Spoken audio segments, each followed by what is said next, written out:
Bapak Ibu Saudara, kita melanjutkan studi kita kristalisasi, yaitu suatu studi untuk mencari benda-benda kristal, dalam hal ini tema-tema yang utama. Kita masuk sudah di kitab Markus Injil, dan kemarin kita sudah bahas secara garis besar lah, kita analisis dulu Injil Markus dengan prinsip trilogi. Kali ini kita ambil tema yang menjadi sangat utama ya dalam Injil ini, yaitu bahwa ya semua Injil Mesias harus menderita. Ya ini karena ini tema penting, nggak tahu ya apa kita bisa selesaikan ini hari ini atau nanti kita sambung. Jadi saya mengulangi lagi, Injil itu dalam Markus 1 ayat 15 di sini jelas kelihatan bahwa, mari saya baca lagi.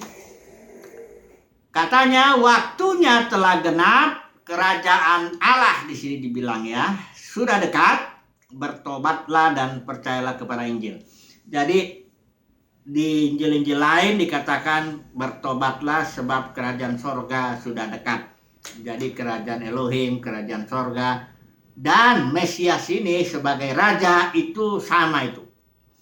Sehingga Injil di sini sudah pasti berarti kabar baik yang mengenai kerajaan Mesias, kabar baik mengenai pemerintahan Elohim. Ya. Jadi orang harus bertobat dulu. Ya, kita sudah bahas kemarin, bertobat itu ada dua lah pengertiannya. Setidaknya bertobat, tinggalkan gaya hidup lama yang penuh dosa. Itu udah pasti ya, tinggalkan gaya hidup lama yang penuh dosa, karena pemerintahan Elohim akan datang ya. Dia akan memerintah, dia akan mengatur segala sesuatu ya, tatanan sosial, ekonomi, politik semuanya ya akan diterobos oleh kerajaan sorga ini, kerajaan Mesias ya, karena rajanya di atas segala raja itu ya Yesus Kristus. Jadi orang harus bertobat, meninggalkan gaya hidup lama dan masuk ke dalam pemerintahan Elohim ini, pemerintahan Mesias. Kemudian yang kedua, pengertian itu bertobat, metanoia, istilah Yunaninya itu artinya berubah pikiran, merubah konsep tentang, bukan hanya tentang kehidupan, tapi khususnya tentang kerajaan Mesias ini. Karena orang Yahudi, ini ingat ya, istilah bertobat ini datangnya bukan kepada terutama pelacur-pelacur, orang-orang apa yang enggak itu aja, tapi ahli-ahli agama itu, orang-orang Farisi, ahli Taurat itu juga harus berubah konsepnya tentang kerajaan Mesias. Karena ketika Yesus datang, dia tanya, menurut kamu Mesias anak siapa? Kata Yesus. Mereka bilang anak Daud. Ya betul, memang di Alkitab dibilang Mesias anak Daud. Tapi ada dalam satu kitab Mazmur, di mana Daud oleh pimpinan Roh menyebut Mesias yang duduk sebelah kanannya itu, di sebelah kanan Bapa, dia menyebutnya Tuanku. Masa kata Yesus, ya kalau dia itu anaknya, masa dia nyebut tuannya? Maksud Yesus begini, bahwa kerajaan Mesias lebih tinggi daripada kerajaan Daud. Kalau kerajaan Daud itu kerajaan jasmani, dengan istana jasmani, dengan tentara jasmani, ya musuh-musuh jasmani semuanya. Tapi kalau kerajaan Mesias ini di dalam dimensi yang lebih tinggi, dimensi rohani, dimensi sorgawi. Apanya musuhnya musuh-musuh rohani, setan, iblis, roh jahat. Makanya waktu kerajaan sorga ini datang, ini pengusiran setan. Ada lagi di sini senjata-senjatanya juga senjata rohani ya, yang diuraikan di Efesus pasal 6 itu Paulus itu. Istananya, tahtanya juga sorgawi. Semuanya ini dimensinya beda ini kerajaan Mesias ini. Itu makanya orang Yahudi mesti tobat dulu, berubah pikiran, berubah konsep dulu tentang kerajaan Mesias. Ini repot ini. Saya sering ya kadang-kadang lah ya lihat di YouTube itu rabi-rabi Yahudi zaman sekarang yang memberi alasan kenapa kami menolak Yesus sebagai Mesias. Nah, salah satu yang sering disebut di situ bahwa Yesus sudah pertama ya, karena Yesus sudah mati, dia bukan Mesias. Karena bagi orang Yahudi Mesias itu harus minimal ada 3 lah ya. Pertama, dia bangun bait suci tentunya ya. Kedua, dia mesti mimpin perang jasmani untuk membebaskan bangsa Yahudi dari pada waktu itu pemerintahan Roma. Ya, jadi yang diharapkan Mesias ini bukan membebaskan manusia dari dosa, bukan, Bagi orang Yahudi yang penting Mesias ini seperti Daud, ya kawin juga nggak apa-apa, punya mungkin barangkali punya istri banyak mungkin belum masalah. Yang penting tandanya ini, pertama dia bangun bait suci, kedua dia menghantam musuh-musuh jasmani Roma itu terutama, yang ketiga kalau memang dia haruslah membuat perdamaian bagi dunia, artinya menjadi raja. Ya orang Yahudi kepalanya, kita ini pada ekor-ekornya semuanya lah bangsa-bangsa lain. Setidaknya itu 3. Kadang-kadang ada juga rabi-rabi yang bikin alasan banyak sekali mengapa kami tolak Yesus itu. Ya, karena konsep mereka Mesias tidak boleh menderita. Mesias itu ahli ekonomi, ahli perang, ya, ahli politik, semuanya lah. Harus jagoan lah. Masa sih Mesias? Makanya orang Farisi ngejek waktu Yesus disalib itu, dibilang gini, orang lain kau selamatkan, dirimu sendiri nggak bisa kau selamatkan. Turunlah dari salib itu supaya kami lihat dan kami percaya, katanya. Karena konsep mereka Mesias masa disalib. Nah ini dia. Ini tema kita hari ini. Mesias harus menderita. Susah ngajarinya ini. Muridnya aja nggak bisa kok. Nah nanti kita akan baca ya nanti ini ya. Kita akan baca ini kayaknya nggak bisa habis ini hari ini, tapi coba dulu kita lihat. 1 poin dulu ya. Ini kita sudah tahu bahwa Injil Markus dibagi 3 ya, prinsip 3. Trilogi. Pasal 1 itu bicara tindakan-tindakan, karena Injil Markus ini Yesus bertindak terus, segera, kemudian lalu terus ya, dan bertindak. Baru kemudian di pasal 8 dia tanya sama muridnya, dibawa dulu ke Kaisarea Filipi, itu satu daerah yang paling jauh dari Yerusalem, paling jauh ya. Di daerah itulah Tuhan Yesus tanya, siapakah aku ini?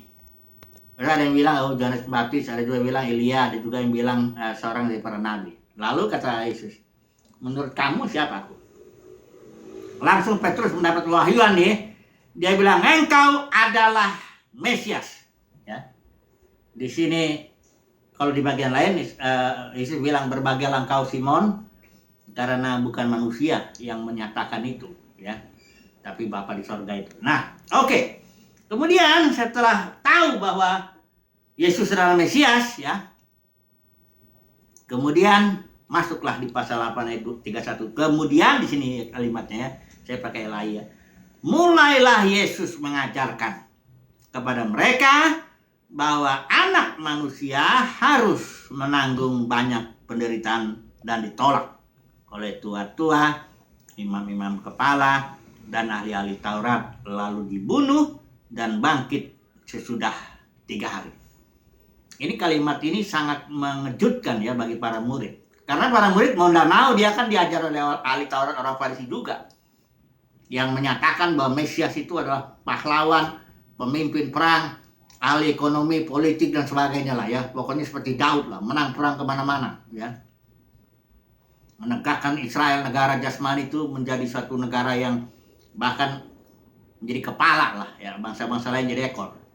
Sehingga Petrus begitu dengar ini, padahal udah di ayat 32 ya, hal ini dikatakannya dengan terus terang. Artinya Yesus ngomong nggak pelintat-pelintut, bukannya ngomong yang nggak jelas begitu. Jelas dia ngomong bahwa Mesias, anak, atau istilah sini dia menyebut dirinya anak manusia, harus menanggung banyak penderitaan. Udah jelas itu ngomongnya, nggak lagi ini nih. Matinya pun jelas dia ngomongnya.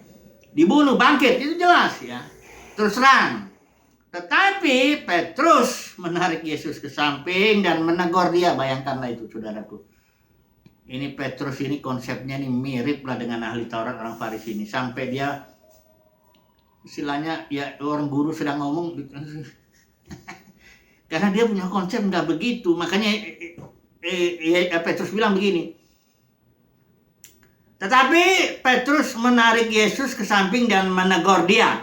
Ini dalam Injil lain ucapan Petrus dikatakan di situ. Dia bilangnya gini, guru, kiranya Elohim menghindari engkau daripada mengalami itu. Ya, itu maksud Petrus baik.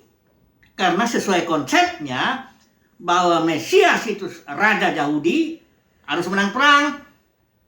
Ya hebat lah. Jangan mati disalib ini, pokoknya matilah, menderita, mati, ditolak ya, dibunuh. Langsunglah Petrus berdasarkan konsepnya dan juga berdasarkan kasih betul-betul dia mengasihi secara manusia ya. Petrus tarik ke samping, tegur. Terus semoga di bagian di lain, semoga Elohim menghindarkan engkau daripada mengalami ini. Jawaban Yesus mengejutkan ya. Ayat 33, maka berpalinglah Yesus dan sambil memandang murid-muridnya, ia memarahi Petrus, katanya. Ini kepala ngeri-ngeri. Enyahlah iblis. Ya. Rupanya Petrus telah menjadi iblis atau si musuh ya di situ. Alasannya ini, sebab engkau bukan memikirkan apa yang dipikirkan Allah, melainkan apa yang dipikirkan manusia. Nah, saudaraku, konsep mengenai Mesias yang diajarkan oleh ahli Taurat dan orang-orang Farisi ini yang mengatakan Mesias anak Daud, kerajaannya kerajaan jasmani seperti Daud, menang perang seperti Daud, dan sebagainya seperti Daud lah, namanya juga anaknya. Itu adalah yang dipikirkan manusia. Itu ajaran manusia. Ahli Taurat, orang Farisi, semuanya, Petrus, semuanya orang Yahudi lah itu. Pasti dia punya konsep begitu. Karena itu yang mereka kan belajar di sinagoga. Umur 6 tahun, anak-anak Yahudi di zaman itu udah masuk ke sinagoga. Yang ngajar ahli Taurat, ya, bukan kayak guru sekolah minggu yang bukan. Ini ahli Taurat yang ngajar di sinagoga sampai umur 13 tahun. Mereka disebut son of law. Diajar kitab Taurat Musa. Kejadian, Keluaran, Imamat, Bilangan, Ulangan. Kemudian nanti dia belajar lagi kitab Nebiim, Ketubim. Jadi konsep Petrus adalah konsep ini, ahli Taurat ini, dan itu bahwa Mesias nggak menderita, Mesias menang perang kayak Daud, Mesias dan sebagainya lah ya kayak Daud. Itu adalah yang dipikirkan manusia. Ini dia konsep bahwa Mesias itu menang perang, Mesias karena Mesias anak Daud dan dia kerajaannya kokoh, ya, seperti Salomo kokoh. Bangsa-bangsa lain jadi ekor, dia jadi kepala. Itu konsep manusia. Yesus bilang, enyahlah iblis. Jadi iblis itu kalau pikiran manusia itu di situ deh iblis itu, nggak usah cari-cari di kuburan. Iblis itu nggak usah dicari di kuburan, di pohon-pohon yang bergelantungan, itu nggak bahaya itu. Kalaupun ada misalnya ya. Kalau benar ada iblis di kuburan, tapi saya yakin dia nggak suka di kuburan. Dia suka di dalam pikiran manusia, bekerja di situ. Iblis itu suka bekerja dalam perasaan manusia. Ini ya, bikin perasaan cinta juga bisa tuh iblis. Itu Amnon itu memperkosa Tamar adiknya, adik beda ibu. Itu karena Daud gagal dengan Batseba. Jadi iblis diberi kesempatan bekerja. Nah, iblis kasih perasaan cinta itu sama si Amnon sampai sakit. Jadi iblis itu kerjanya di pikiran orang, di perasaan orang, di kemauan orang. Karena dibilang Alkitab masing-masing orang dicobai oleh keinginannya. Ya. Jadi bukan dibilang dicobai oleh iblis. Ya, emang iblis dicoba, tapi nggak usah itu. Makanya saya bilang, jangan takut sama setan-setan yang bergelantungan kalau ada di pohon-pohon atau kalau lewat kuburan. Nggak usah takut situ. Yang harus ditakuti atau diwaspadai itu iblis yang ada di dalam pikiran, perasaan, dan kemauan manusia. Ya, ini dan nggak harus pikiran jorok, pikiran kotor, nggak harus begitu. Ini pikiran mulia ini, pikiran konsep Petrus ini bahwa Mesias tuh harusnya hebat lah, ya kan, menang perang, ya, punya istana hebat, nanti bangun bait suci, Israel itu jadi negara yang ya kepala, yang lainnya semua ekor. Ya. Itu kan, dan itu konsep memang ada di dalam Perjanjian Lama. Hanya yang mereka nggak paham bahwa Perjanjian Lama itu simbol. Di sinilah realitanya. Nah ini dia. Ya. Bait suci di Perjanjian Lama itu simbol gedung, yang di sini bait sucinya tubuh Kristus. Ya. Nah ini yang nggak ngerti. Ini konsep manusia adalah iblis ya. Jadi jangan kaget lah ya. Kalau iblis itu nggak usah dicari di mana-mana, sekali lagi saya bilang. Iblis itu banyak, di gereja banyak, di sekolah teologi banyak juga. Di pikiran manusia lah, di perasaan manusia, di keinginan manusia, di situ nah iblis itu. Ya. Menanamkan, menabur konsep-konsep, perasaan-perasaan, keinginan-keinginan. Nah itu. Terus ayat 34. Lalu Yesus memanggil orang banyak dan murid-muridnya dan berkata kepada mereka. Ini lebih susah lagi nih. Untuk menerima Mesias menderita aja udah kemasukan iblis begini Petrus. Ini lebih susah lagi ayat 34. Dibilang begini.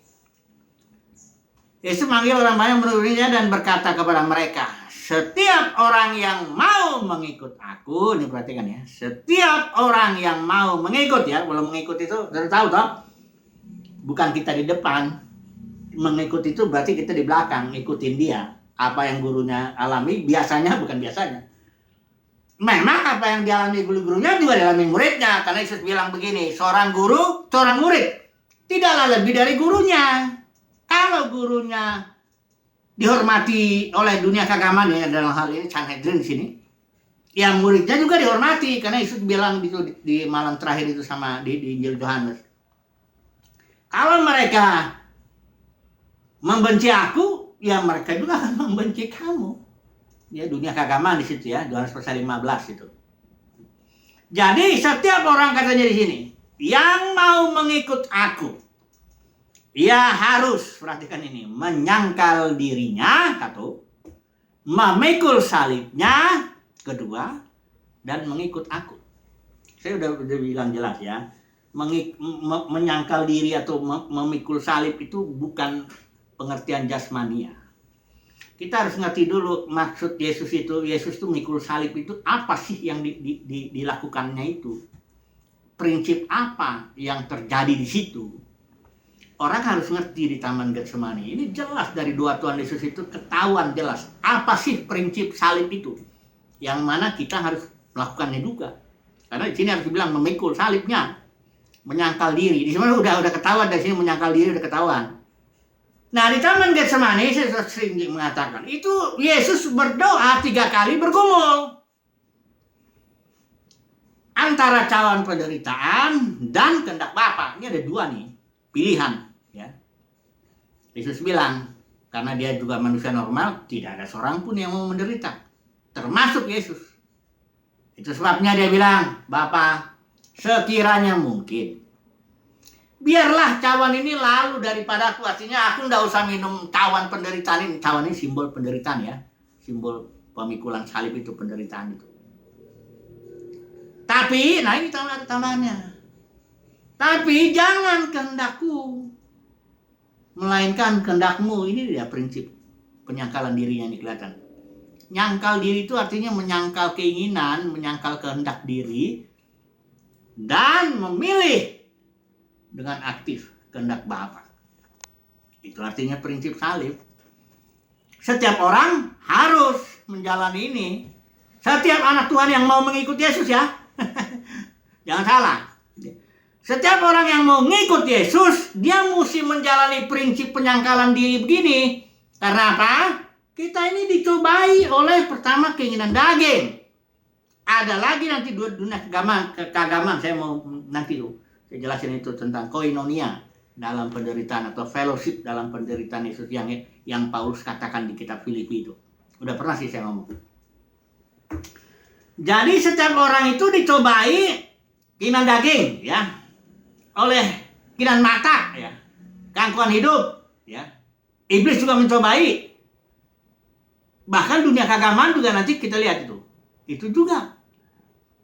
Jadi prinsip salib itu artinya aku menyangkal diri Bapa, aku nggak ikuti keinginan dagingku, aku nggak ingin keinginan mataku, aku nggak ingin hawa nafsuku, aku memilih dengan aktif kehendak Bapa. Paulus bilang usahakanlah mengerti kehendak Tuhan. Dengan aktif kita menggunakan roh jiwa tubuh kita untuk bagaimana supaya saya mengerti kehendak Bapa dan saya memilihnya. Nah, ketika kita memilihnya itu, disitulah kita penyangkalan diri itu terjadi. Keinginan daging. Karena keinginan daging berlawanan dengan keinginan roh. Itu mesti jelas. Keinginan daging berlawanan dengan keinginan roh. Keinginan dunia, keinginan mata, hawa nafsu itu berlawanan. Udah jelas kita mesti milih kehendak Bapa. Kalau mau menjalani prinsip penyangkalan diri atau prinsip mikul salib. Kalau Udahlah, saya masuk dulu ya, karena ini nanti terlalu panjang ya. Nanti saya kayaknya memang harus barangkali 1-2 kali lagi lah ini untuk menghabiskan tema Mesias harus menderita ini. Coba dulu saya ambil kesimpulan dulu lah, karena nanti terlalu panjang juga ini, karena saya akan bicara lagi tentang angkatan, ya. Angkatan yang jahat ini yang di sini nih, yang dijelasin di sini, yang membunuh Yesus ya. Jadi jangan salah ya. Istilah angkatan itu nantilah besok lah ya. Ini kesimpulan dulu lah langsung. Kesimpulannya ya, Mesias harus menderita. Itu bukan cuma Mesias aja yang mesti menderita. Ada seorang yang ngomong soalnya, ini pengusaha sukses sangat terkenal. Ya sampai sudah almarhum lah. Dia pernah bikin seminar di sekolah teologi tempat saya ngajar, saya dengar dia ngomong. Semua katanya kutuk, semua penderitaan, semua yang pahit-pahit dalam hidup ini sudah ditanggung oleh Yesus. It is finished. Nah, dia pakai istilah juga, tetelestai, ya. Perfectly perfect, completely complete. Sudah ditanggung. Sekarang kita tinggal berkatnya aja katanya. Nah, maksudnya berkatnya, ya tentu kesehatan, ya kekayaan tentunya ya, kemakmuran dan udah semuanya itu. Ada juga orang mengajarkan ya nggak ada itu perintah mikul salib katanya. Iya, nggak ada perintah mikul salib, tapi setelah Yesus bangkit katanya, nggak ada lagi perintah mikul salib. Nggak ada memang perintah mikul salib setelah Yesus bangkit, tapi prinsipnya penyangkalan diri itu masih seluruh sampai ujungnya ini ada prinsip penyangkalan salib itu, penyangkalan diri.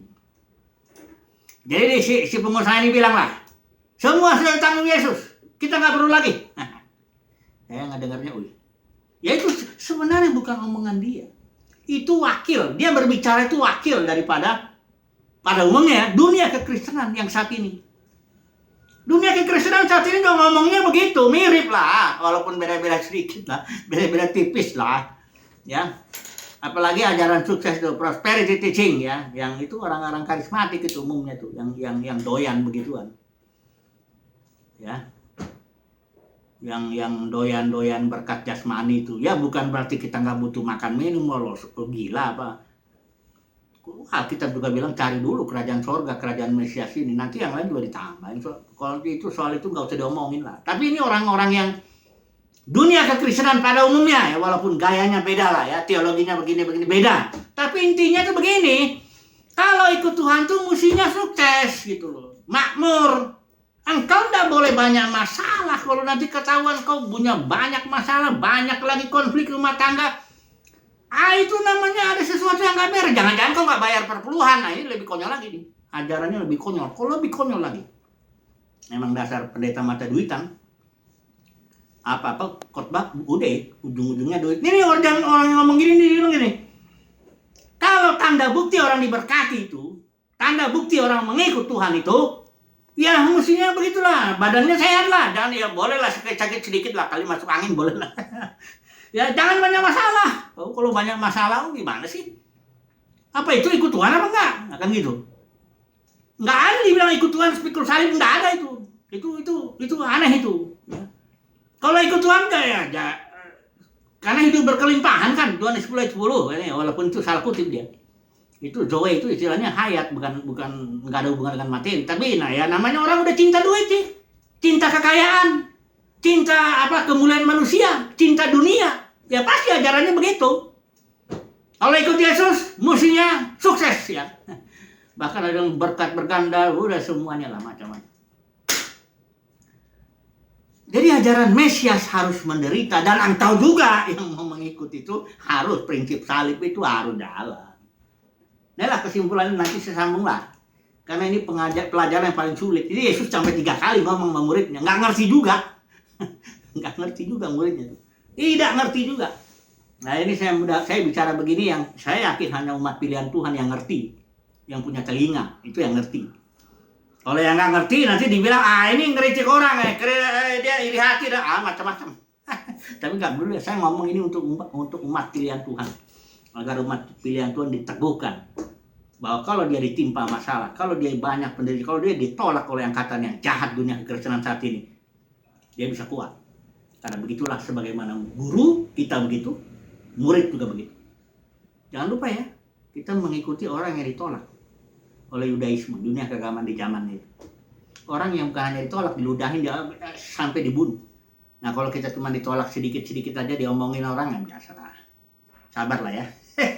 Oke lah, nanti kita sambung besok. Temanya sama, Mesias harus menderita. Nah kalau perlu ditambah satu lagi, dan pengikutnya juga. Nah mungkin begitu. Karena di Filipi dia bilang, kepadamu bukan hanya dikaruniai untuk percaya, tapi juga untuk menderita. Dan dua ayat di Timotius kan dia bilang, barang siapa yang mau hidup beribadah dalam Kristus Yesus, ia akan pasti itu menderita aniaya. Ya. Oke lah, cukup dulu ya. Haleluya, amin.